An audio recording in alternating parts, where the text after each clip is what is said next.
I suck at Jiu-Jitsu. How do I suck less at Jiu-Jitsu? I guess to suck less. The diabolical leader of the Headlock Squad.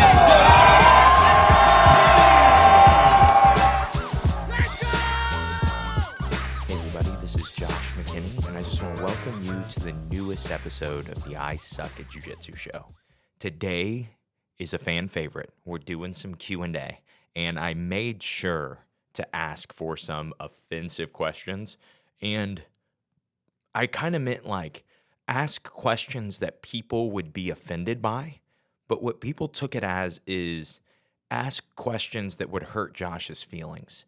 But luckily for you guys and for me, my feelings don't get hurt very easily. So we're going to run through even some of the meanest questions that I was asked on the Instagram questionnaire that I posted.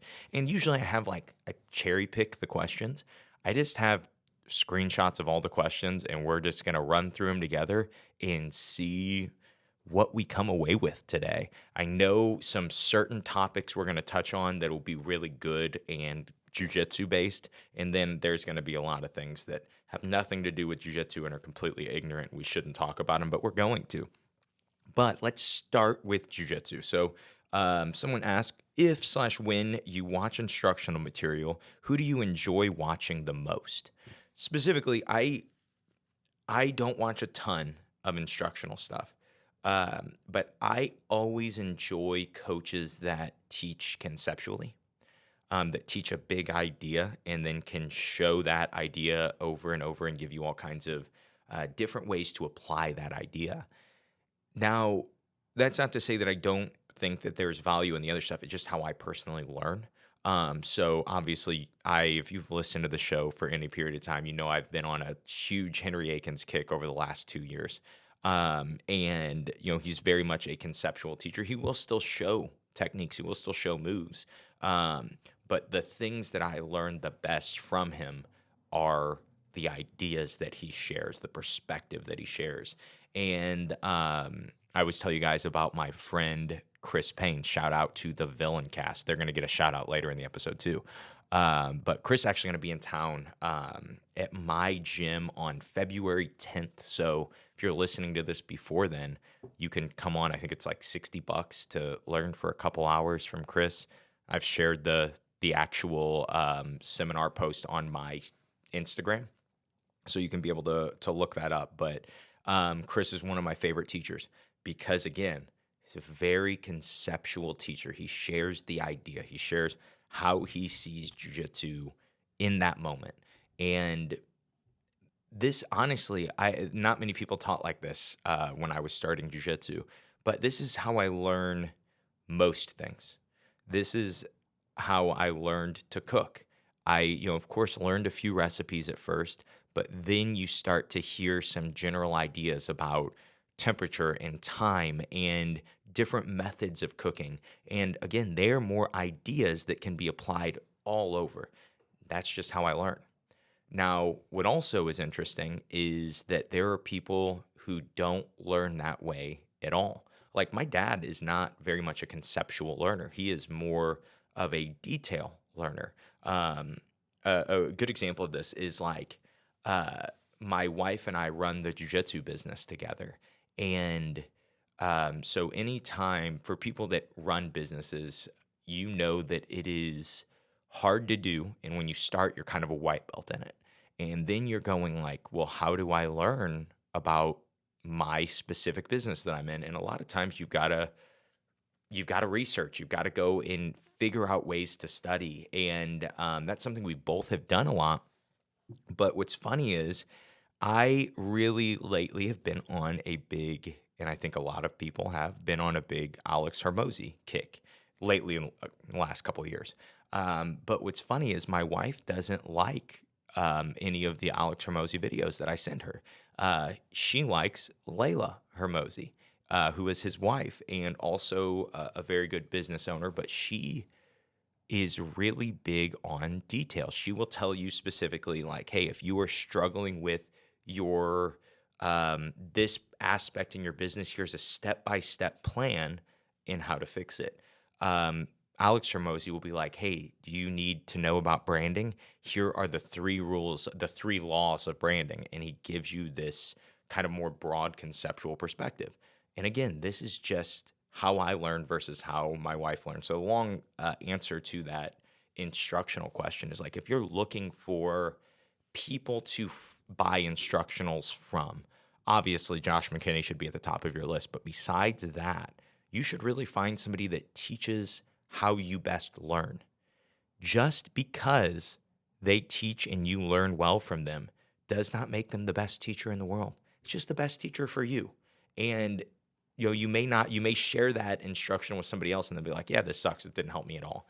And so yeah, that's the big kind of idea that I look for on that is you got to find people that you enjoy learning from, but also that you really grasp what they're trying to share.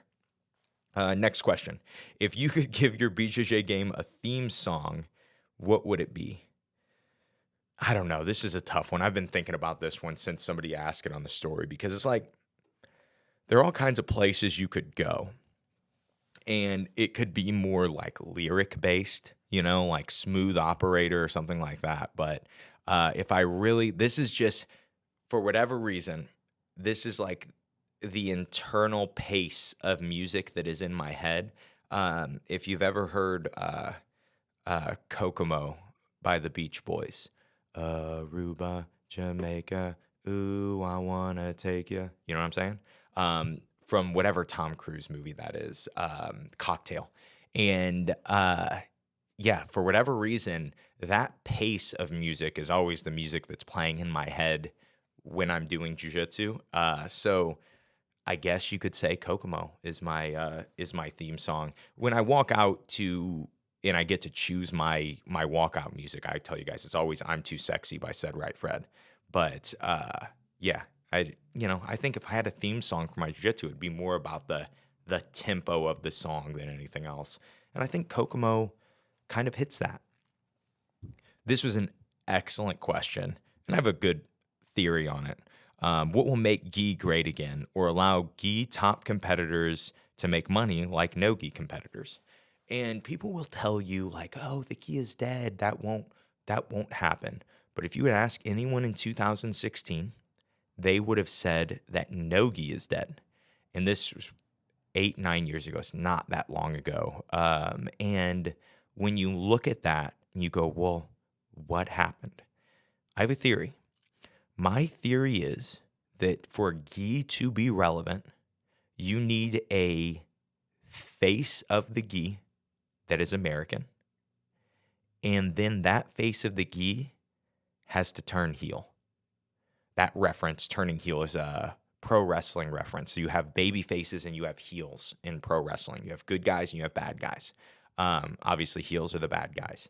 And you cannot, as much as we all want the good guy to win, you cannot just have a wrestling business full of baby faces, full of good guys, because they need that adversity. They need the person that not only do you hate, but you hate them so much that you love to watch them because there is that chance that they lose.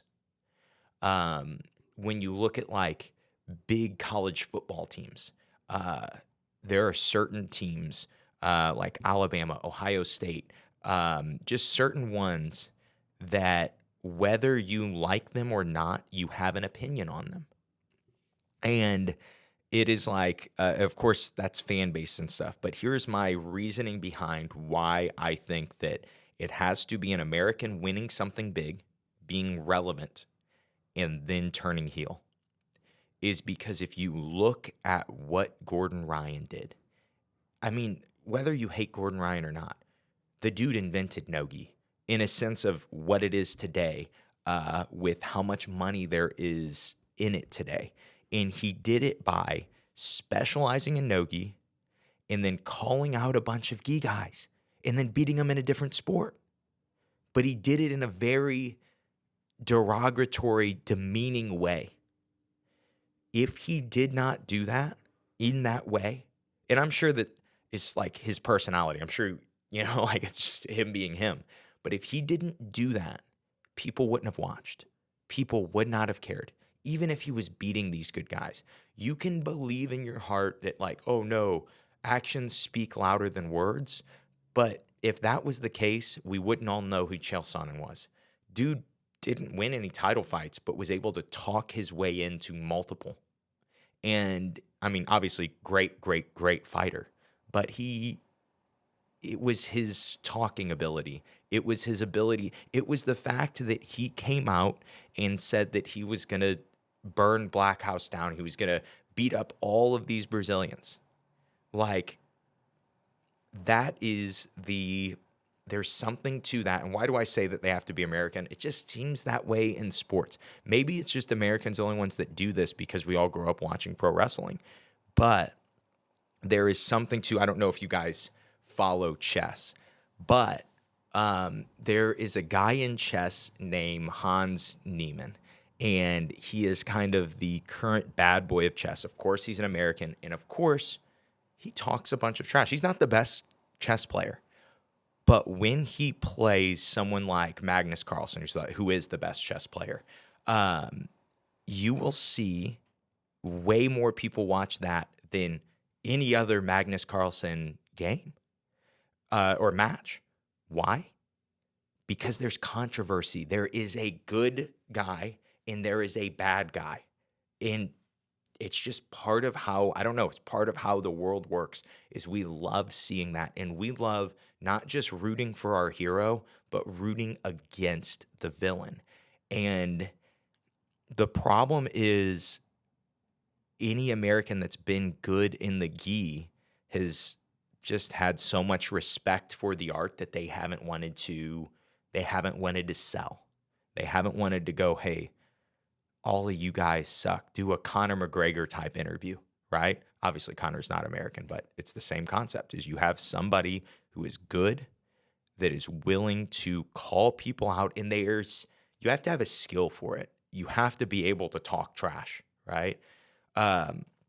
But to me, that is the only way that you will see the gi come back and have money thrown at it, is if somebody comes out and beats one of the best Brazilians and then starts trash talking. And maybe there's a Brazilian guy that could do it, that could, do the Paulo Costa type of energy that he has. But until you have a proper villain, a proper person to root for/against, the gi is going to be what it is. And I love the gi. I love watching jiu-jitsu in the gi, but it is nowhere near as interesting as the storylines that you have in no gi right now. Because, and look, all of those storylines, they started with Gordon. All of the most interesting storylines still to this day in no gi have to do with Gordon Ryan. And they have to do with him because he came out and he was controversial. And so there are other things that they could do to help the gi, but nothing is going to bring its relevance into the forefront of the jiu-jitsu mind more than the controversy of there's a villain. There is somebody to root for and somebody to root against. If you could go back and redo one tournament knowing what you know now, which one would it be? That's really tough. I would probably say I did Worlds in 2023. And I will say this, losing in the first round of Worlds in 2023 was the reason I got to commentate for like 2 or 3 hours at Worlds, which was such a fun experience. It was just so bizarre. I've never commentated on anything. And then getting that opportunity to do it at Worlds, and then getting the feedback that I got. A lot of people really liked my commentary. And it was just like, that was a cool experience. But in that match, I really think I think I could have even won it that day. I should have even won it that day. But knowing what I know now, I think I've gotten so much better. And I was in such good shape then. I was really primed then. I really do think that knowing what I know now, I would win that match a lot more. I would win that match definitively. And had a really just good showing at that tournament. I think I would have. But also, it's funny, losing that match was the reason that when I went to the Henry Aiken seminar that I did a couple months later, that it changed my perspective so much, is because he started sharing some things and saying certain things that I was like, I really think that's true, what he's saying. And I also think that if I had just this knowledge for these certain little situations in the match that I was already in, I think I would have won. And that was a really interesting thought. And so, I really wouldn't. My jujitsu is the way that it is now because of the losses that I've had. Not many times have I won something and then gone, oh man, I need to make a change, And so, as silly as of an answer, I probably wouldn't change anything. This one was this was a good one. Why do men want to crush my ribs so badly? I'm a mid-sized female, so mid-sized female ribs. Why do they want to crush my ribs so badly?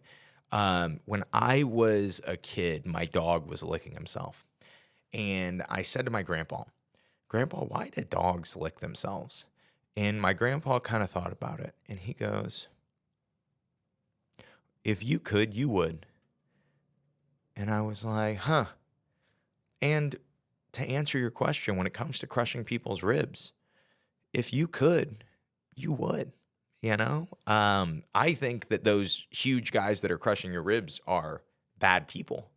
But if the tables turned, if you gained you tripled in size overnight, and then you got to go with those big guys, you'd be like, okay, it's rib crushing time. And so, if people are crushing your ribs too much, though, don't roll with those guys. It's always my lecture, but we got to protect our bodies in jiu-jitsu. And that is, of course, your responsibility, but choosing the right training partner is part of that, right? Making sure that you are choosing training partners that you can trust, choosing training partners that don't hurt you too much, I think is a really big part of that. Next question. Why Polish people are so good at BJJ?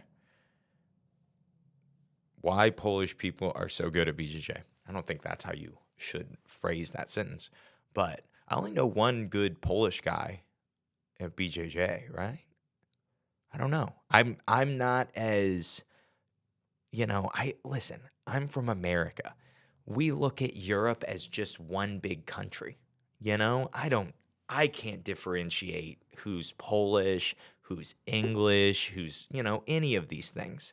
But I will say this, if the statement is true that Polish people are really good at jiu-jitsu, the reason is, at least for me, the Polish people that I have been around, they all seem to have this mentality.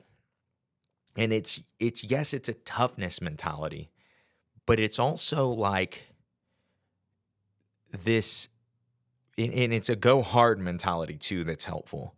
But it's also this like nothing is good enough mentality. Like if you were just a little bit better, then maybe your Polish father would be proud of you, but you're never going to be a little bit better. And that's like the internal conversation. When I teach someone who's Polish jiu-jitsu and they do something right, it's like it wasn't right enough for them. It's why are Polish people so good at jiu-jitsu? To me, it seems like self-hatred. Let's move on. Why is Missouri better than Illinois? I live right on the kind of like the border between Missouri and Illinois. And it's not. I mean, I don't even know how you could assume. Yeah, if you throw in like, I don't buy it. I don't think, there are some good things in Missouri, but the Great Plains of Illinois, man, it's not called the Great Trees of Missouri. Come on. Could you imagine? It's a very random thought, but could you imagine you are a Native American tribe and you have lived in the forests of Missouri for whatever, your whole existence. And then there is a day you show up and you guys get to this insanely big river, the biggest river you've ever seen being the Mississippi, and you decide to cross it. You cross that river and the topography changes so much. It stops being dense, hilly forest, and then it immediately becomes the flattest, most nothing land that you've ever seen. And this is always like, it's fun when you get to people that have grown up in like Illinois their whole life. It's something they don't appreciate because now it's all farmland, and all of these plains that you see are farmland. But when you have somebody visiting that has never gotten to see, without being on a mountaintop, just a really, really wide stretch of land, you can just see so far because everything is so flat. And it in itself is a really, really cool thing. And then imagine you're those Native Americans and you walk upon the Cahokia Mountains. That would be crazy, right? You'd be like, man, who built these mountains? And then, we still don't know who moved 15 million tons of dirt or whatever it is from the Mississippi to that. But we're getting into stuff that makes no sense. Adult green belts sit down to pee. That's not a question. It's more of a statement. But, man, that's brutal. Some people how do I have any control if my coach does the green belt between white and blue? Now, don't get me wrong. I don't see why you do that. It doesn't make sense to me personally, but it's kind of one of those to each their own things. I don't think that having a green belt between white and blue, that it deteriorates jiu-jitsu in any way. But you also have to remember, like, for me, I don't do stripes at my gym. And so for me and my guys, we think anybody with stripes on their belt sits down to pee, And so no, honestly, like the reason that I don't do stripes, I don't think that I think that people should absolutely do stripes. There are certain gyms that should, and there are probably certain gyms that should do green belts. But here's the thing. Like, the reason you'll hear people say, well, we added another belt between white and blue, is because it keeps people on track or it motivates people. And I think that is probably good. If it actually is keeping people in jiu-jitsu, I don't think there's anything wrong with it. My mentality, though, at my gym is, because it is known as this thing that you do to motivate people, I purposely don't do it. Just like stripes, I don't do it because it's kind of the way that my gym is. My gym is not built around people that need to be motivated. I don't, if you need the hand holding of getting every stripe, getting a green belt, and then getting every stripe on that, and then getting your blue, my gym is not. You would have been washed out of my gym way before that. It's just not the mentality. The mentality is, it doesn't really matter what your belt is. You just show up and you train and you get better. And that's the mentality. And if you need something other than that, then it's just not the right gym for you. And that's okay. Not every gym is for everybody. I do think that jiu-jitsu can be for everybody, but it can't be the same version of jiu-jitsu. There's just no way. With physical limitations, with just personalities, with mentalities, you need different types of training. You need different perspectives on jiu-jitsu. Now, if you are sending your students out to compete, you are doing a disservice to them if you are not sharing a type of jiu-jitsu that's valuable for competition. You need to, that is a huge part of if you're going to have people compete in jiu-jitsu, you need to prepare them for that. And so, that I could go on that forever. Okay, this is what I mean about mean comments. Why can't you win a major? I mean, I don't know. Skill, probably. Skill, strength, speed, technique, mentality. I could go on, but I don't think I really need to. That feels mean-spirited. I don't know. Doesn't really offend me though, because I ask myself that same question often. I wish I had a better answer for you. If I had a good answer as to why I couldn't win a major, I would either give up because I would go, oh, well, I can't fix that, or I would fix it. But for right now, your guess is as good as mine, man. Most likely it's because I suck. Usually if you can't win something, it's because you're not good enough. And so I guess that's the reason I can't win a major. Ooh, this is a good one. All you can eat sushi or all you can eat tacos. So just from a value standpoint, you almost should choose the all you can eat sushi. You know what I mean? Like, what's the most expensive taco that you've ever eaten? Is that even close to the most expensive roll of sushi that you've ever eaten? Probably not. So if I'm in this hypothetical scenario, I mean, first off, if I get the choice, could I just do both? But second, I think I'm going sushi. And I know that's a very Asian answer, but I mean, look at me, man. What do you expect? This episode is brought to you by BJJ Mental Models Premium and an awesome gift that BJJ Mental Models is giving to I Suck at Jiu-Jitsu show listeners right now. You go to bjjmentalmodels.com/ISuck. You will get free access to a $79 course with Rob Bernacki. The course is called Jiu-Jitsu for Imbeciles. I don't know why they decided that they should give I Suck at Jiu-Jitsu show listeners Jiu-Jitsu for Imbeciles. Luckily for us, I'm an imbecile too, so I didn't really make the correlation until right now that they gave that one to us for free. But this is a conceptual approach to Jiu-Jitsu. If you guys ever hear people quoting things like alignment, things like base and posture, Rob Bernacki is kind of one of the forefront leaders on this conceptual approach to Jiu-Jitsu and kind of this whole picture look at Brazilian Jiu-Jitsu. And again, this course is completely free. It's about 3.5 hours long. It's a 7-part series. It will give you a taste of what BJJ Mental Models Premium has to offer. And I will warn you, that is very addicting. But if you guys want, you can go to bjjmentalmodels.com/ISuck. You don't have to do anything else. You're able to get this free course. And I really think it's going to change your perspective on how you look at jiu-jitsu. Even if you already have a conceptual approach like myself, getting that other perspective it's a huge game changer. There are going to be sentences in this course that you hear that are going to repeat in your head over and over again while you are doing jiu-jitsu, probably for the rest of your life. And again, as valuable as that is, it is completely free right now for I Suck at Jiu-Jitsu show listeners. Let's get back to the episode. Next question. Why are people so butthurt about how others train?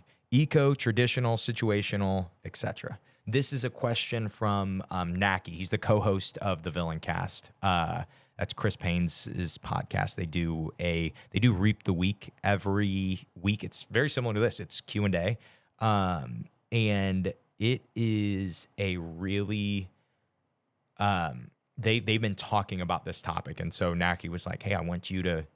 Hear your thoughts on the topic. And so I will give you guys my thoughts on, and specifically how this question is asked. Why are people so butthurt about how others train? I don't know.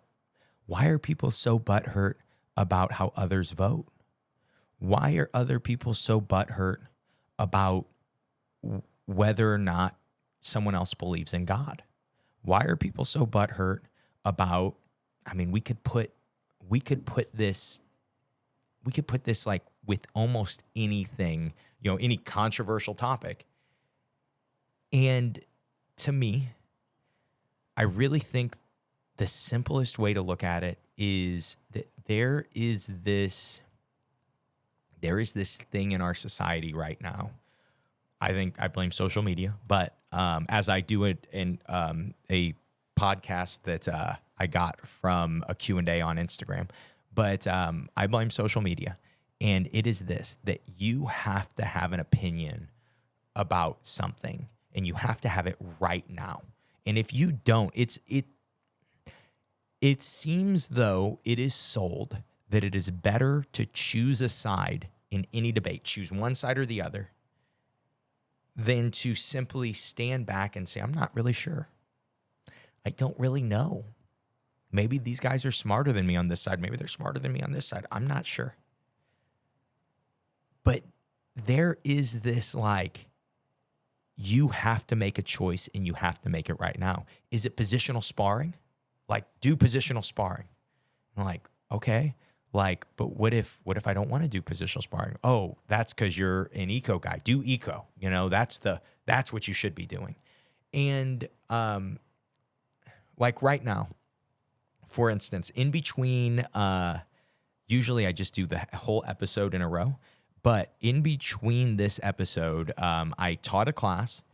I watched a little bit of the Big Dan, Greg Souders ecological versus, I guess, whatever else debate. And I interviewed Stephen Kesting. People could be offended by two of those things that I just said, right? For instance, I have a lot of people that I tell about like, oh yeah, I have this interview with Stephen Kesting. And a lot of my friends, most of my friends were like, oh dude, that's awesome. That's really cool. That's a huge name in jiu-jitsu. But of course, I had other friends that were like, oh, are you sure? He's pretty liberal. And I'm like, yeah, what do you mean? Like, are you saying that he's gonna force his liberal propaganda on me? And it's gonna get me. My hair is gonna turn blue. And, you know, is that what you're saying? You know, I'm gonna just start vaccinating myself right at this kitchen table. Dude, it's somebody's opinion. He's allowed to have an opinion. And the same thing happened when I had Keenan on the podcast. People were like, oh, Keenan, he's I don't know. People had all kinds of strong opinions on him. They had more opinions on that guy than there are more opinions on that dude than any other person in jiu-jitsu. And they're like, oh, he's this or he's that. And my thing was like, okay, I don't even understand what you're saying. Like, are you saying that I shouldn't talk to this person because we may end up having he may say something on the podcast that I don't agree with? Guys, if you listen, especially to the how do you suck less at jiu-jitsu question, a lot of people have said things on the podcast that you guys know that I don't agree with. I never push back on them. I never go, no. Basics don't exist in jiu-jitsu. No one should be drilling closed guard arm bars. I never do that to a person. I just let them share their perspective. Because as much as we want to be geniuses and we want to be right about everything, and as much as we're so sure that we are right about everything, it is our perspective. It is our reality that we are that we believe, right? And so when it comes to should you deadpan drill, should you do positional sparring, should you do the ecological approach, should you do designated winner, you should do what helps you get better at jiu-jitsu, and you should do what you enjoy, and you should do what protects your body while you can enjoy it and get better at jiu-jitsu. That is what you should do. And then you should also let other people do what makes them better at jiu-jitsu. It's not always going to be the same thing. I started this episode talking about how my wife and I learn differently. So does that mean that, well, in all other things, we learn differently, but in jiu-jitsu, you two better learn exactly the same? Because we all know that there is only one way to do it, and it's the way that I think. Nah, dude. There are probably a lot of ways to do it.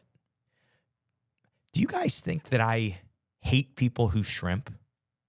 Like who do shrimp drills up and down the mat to warm up? Because it seems like people think that I would hate somebody for doing that. It's like, no, it's just not my opinion. I just don't think that it is the most efficient use of time. That's it. I don't hate anybody for doing it.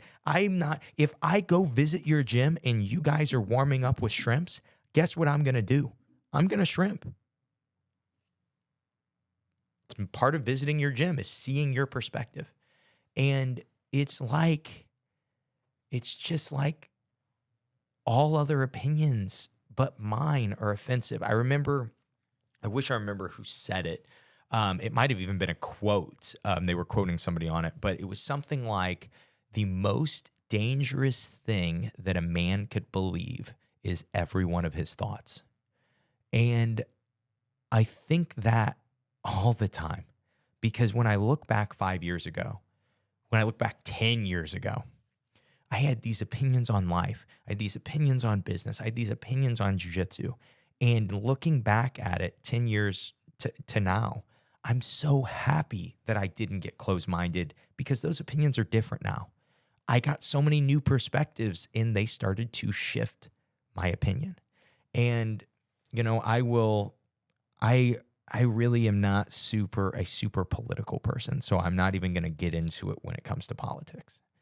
But I will go much more offensive than politics, and we'll go religion. So you guys know, if you've listened to the podcast, I don't hide the fact that I am a Christian. But I remember I used to work at a church, and it was really common that I would have conversations with people, and they would tell me their opinion on the unsaved, the unchurched, the sinners of the world. And what was really interesting is they would talk about them as though it didn't constitute a large majority of our society. And then they would paint that large majority into a box. And this box of people is persecuting us. And they're anti-Christian, and they hate us, and they hate God. And that was what was always being told. And I had enough friends that weren't Christian. I had enough friends that were complete atheists and thought I was an idiot for believing in God, that I recognized, like, no, you're wrong about this. I've got friends that are really, really good people that I would rather be around than most Christian people I know that don't believe in God at all. And it is because someone's opinion, it doesn't have to offend you. It really doesn't. We all have opinions. We all have perspectives. It doesn't have to hurt you. You can say, oh, wow, that's your opinion. Awesome. If you want to know mine, you can ask, right? But I don't have to share it. I don't have to tell you. I don't have to argue. I don't have to debate. I don't think I've ever pushed back on the podcast on any interview that I've ever done. There have been a lot of things that people have said that I'm like, yeah, I don't buy that. I don't think I have ever pushed back a single time. And one, I think it ruins the safe space of this podcast if I do that.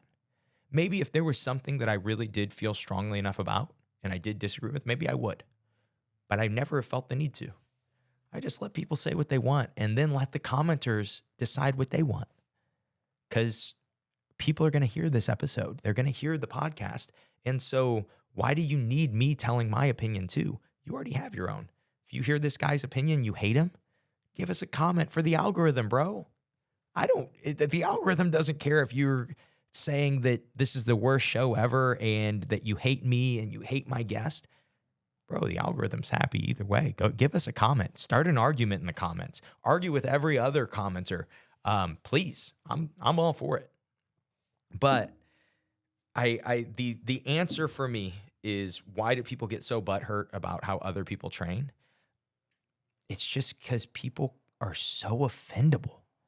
It's like in the biggest offense is you don't agree with me on everything.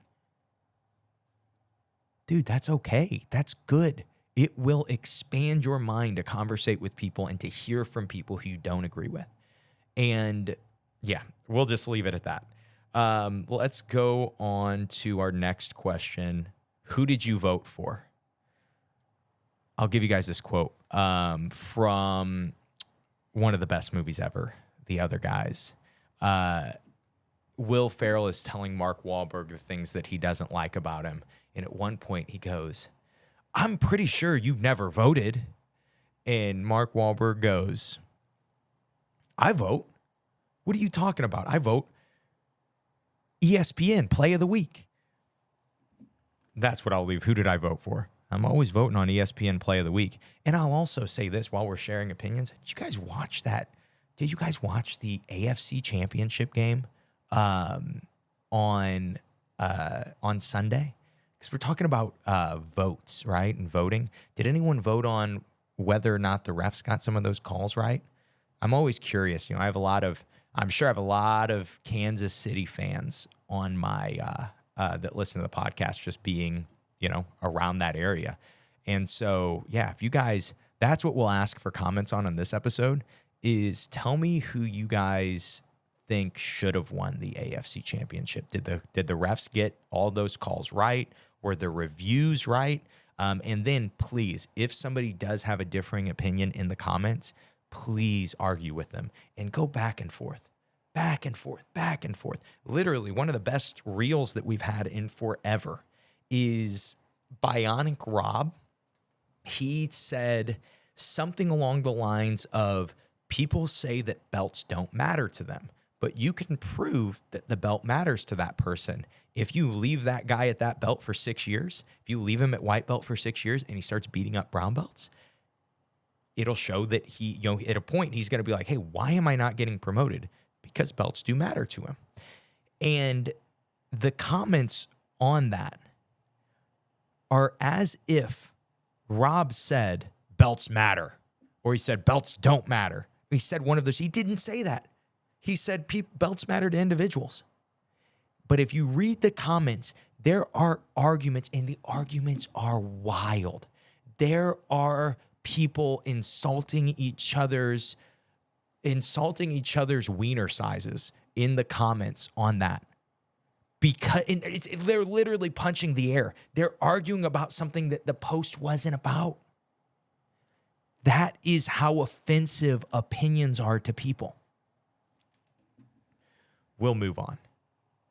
What was the worst beating you've ever taken in a match? Honestly, I can't even name it.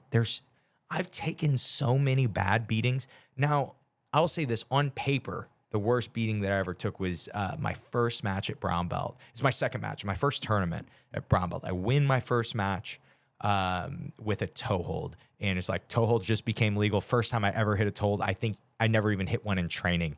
We were just in the position and I grabbed it and the guy tapped really quick. My second match is against Renato Canuto, and he was just coming off of winning Worlds as a brown belt at the time. And this is not an exaggeration. He scored 15 points in the first minute 30 of the match. And it was mostly in one transition.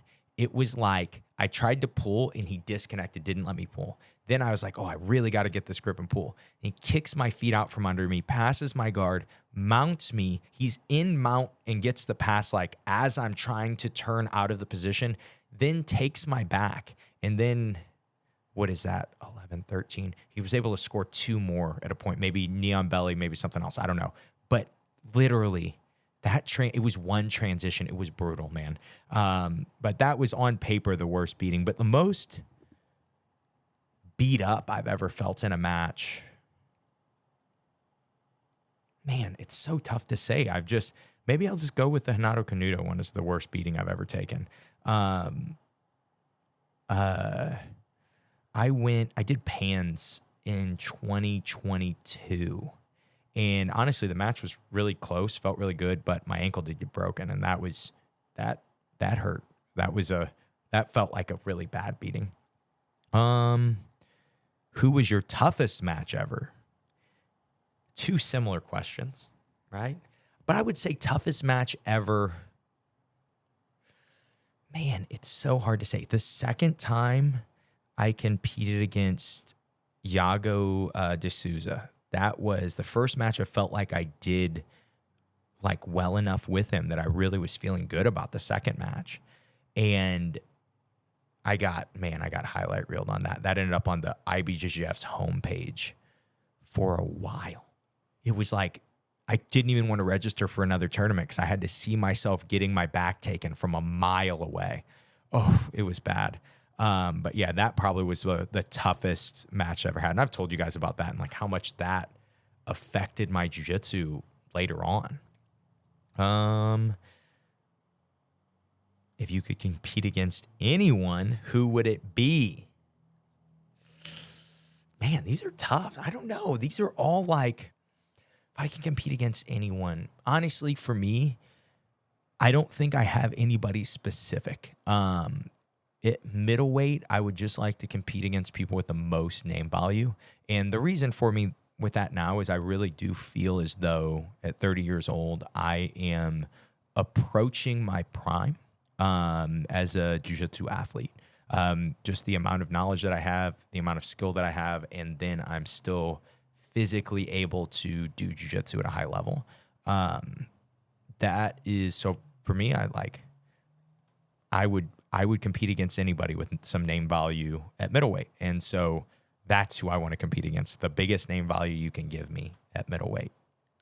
So what are some good techniques to always drill for jiu-jitsu? It's always going to depend on the person. Everything is, because like, okay, let's say oh yeah, everybody should have a good spider guard. But like, okay, Josh, I weigh 375 pounds. Do I need a good spider guard? It's like, nah, you should work on never being on bottom. You should work on being on top. Because if you're fighting other guys that are 375 pounds, the winner will typically be the one who ends up on top. And so, like what you drill is always going to be different. And it's always going to like it's going to be different on the person, but it's also going to be different on the time you are in jiu-jitsu. For yourself, for me, like when I was a blue belt, all I did was triangles. And then what was cool is it didn't really show as much at blue belt, but by the time I got to purple belt, when I was competing, all I was hitting was triangles. And it was all of these reps of triangles that I was doing. I would say this though, the most important thing is picking things to focus on for long periods of time. I always will give you guys like 6 weeks to 6 months. If you do that and it's something that seems to be valuable for you, maybe something you hit already, and you're like, man, I'm getting good at closed guard armbar.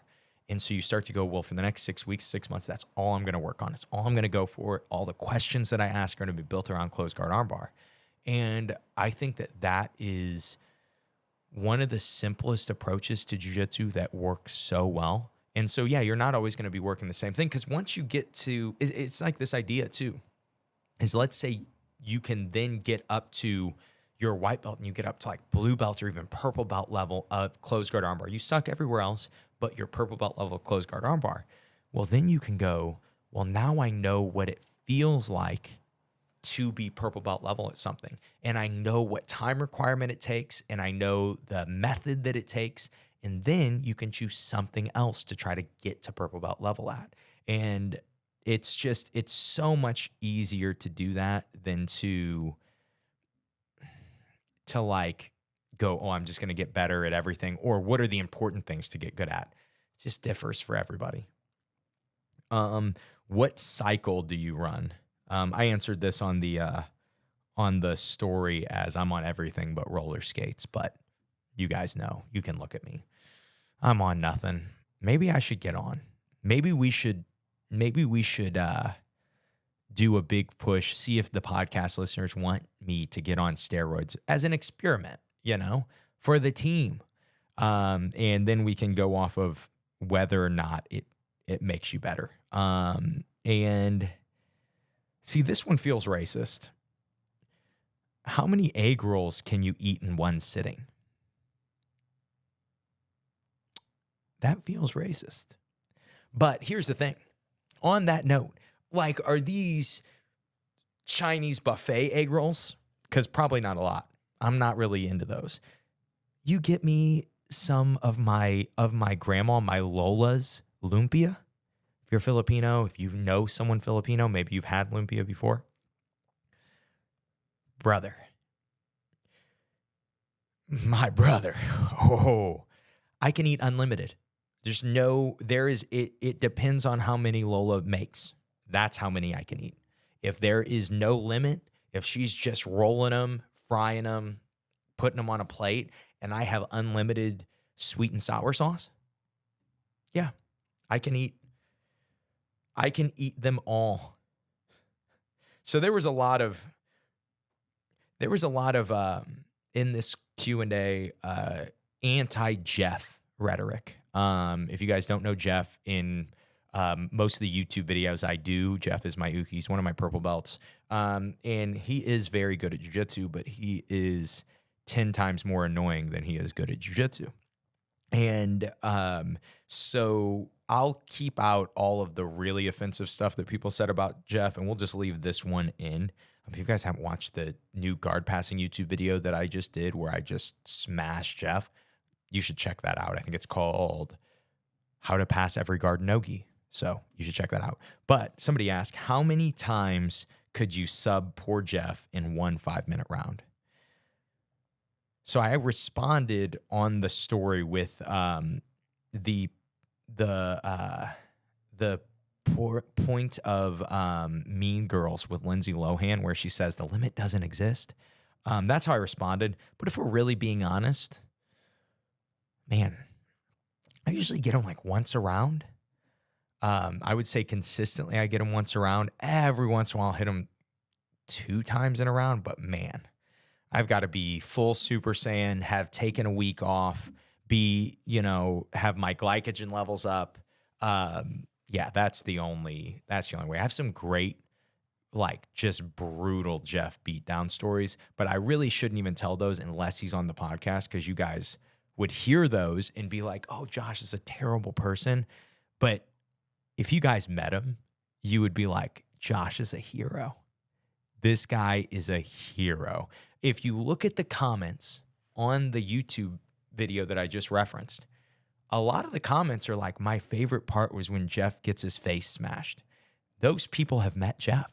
That's why they think that. They're not just seeing some random kid on YouTube like, yeah, I love to see this kid get hurt. They've had an interaction with him, and it was a bad experience. I always tell my guys at Head Nod, like, man, skill-wise, you guys are amazing. But as a whole, myself included, we have a bit of a likability issue. I don't know what to do about it, but I mean, it's there. It's obvious. Where are we at next? Does calling yourself a guard puller tell the word you're too much of a biatch to wrestle? And it does say biatch on it. I wasn't churching that one up. But yeah, I mean, you definitely shouldn't call yourself a guard puller, even if you can only pull guard.